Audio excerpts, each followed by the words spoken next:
Flasim pak edhe me Loredanën. Loredana, dalja e jote ka qenë pak tronditse Prime-in që kaloi. Si ndihesh sot, si ndihesh tani? Vazhdon tensioni. Akoma nuk ka patur zhvillim situata. Do kisha pritur të shkaja klipin, do kisha pritur të kaloja kohën mbas Big Brotherit me Jozin. Të kishim patur atë momentin ton për të diskutuar mbi çka ka ndodhur në kohët e fundit. Thjesht nuk ndodhi. Okej, janë gjëra që ndodhi. A e ke marrë veten nga gjithë situata që ndodhi? Akoma nuk di mirë se ku jam, faktikisht. Ishte një pamje shumë e fortë, ishte një pamje që nuk është mirë që të shifet, jo nga unë, po nga asnjë. Distancojmë komplet nga gjesti që ka patur Jozi kundrejt gjestit. Thjesht është jo e pranueshme edhe më vjen jashtë mas e keq që Jozi arriti ta bënte atë. Janë qetësuar disi familjarët e tu, prindërit e tu, çfarë të kanë thënë rreth kësaj situate? Rreth kësaja më shumë ishin të shqetësuar rreth qetësisë time.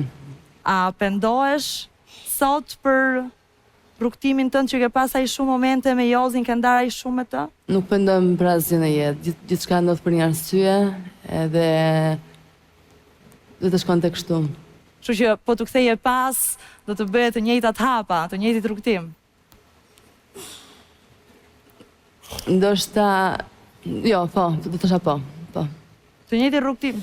Të njëjti rrugtim sepse sa do mësova dhe nga ke marrë ndonjë vendim për marrëdhënien tënde me Jozin? Tani që je jashtë, më tej, si do të shkojnë gjërat? Ka marrë. Që është? Akoma nuk dua të shpreh vetë të kësaja. Di vetëm të them që më ka bërë që të marr mendimet e mia. Gerta, flasim pak. Nuk dua ta agravoj situatën, nëse Okej, nuk jo. Ti e din situatën është shumë e vështirë për tu përcaktuar në fakt në këto rrethana, kështu që të kuptoj shumë mirë ti sapo ke dalur nga një rrugtim të gjatë dhe natyrisht je e tronditur. Flasim pak me Gertën. Po. Kishe besimin që do të shkojë në finale. Të ka lënduar kjo gjysmë finale, je zhgënjur? Kisha besim që do të shkoja unë në finale, po, por këtë e ndjeva dhe jashtë. Pra ai besimi që kam patur brenda asaj shtëpie më rezultoi që nuk ishte bosh, sepse e kam ndier nga publiku, e kam ndier nga njerëzit e afërt, nga miqt, nga kolegët.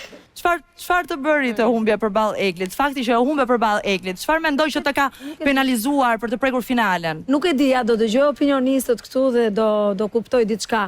Po me të vërtet nuk e di sepse nga opinioni publik nuk kam kuptuar diçka të keqe apo negative që kam bërë karshi lojës time apo shtëpisë së Big Brotherit. Okej, tash të tërë jemi njerëz, gabojmë, kemi thënë një fjalë më tepër pa diskutim, por përballë Eglit me thënë drejtën nuk e di. Pse publiku ka zgjedhur Eglin dhe jo mua. Pyetjen ndryshe. Cilat mund të jenë ato gabimet që ti shet tek vetja që ke bërë në këtë rrugtim? Cilat janë gabimet e mia, me thënë drejtën. Që mund të shohësh te vetja gjatë rrugtimit tënd. Duket pak arrogante, po me thënë drejtën nuk shoh ndonjë gabim ke vetja.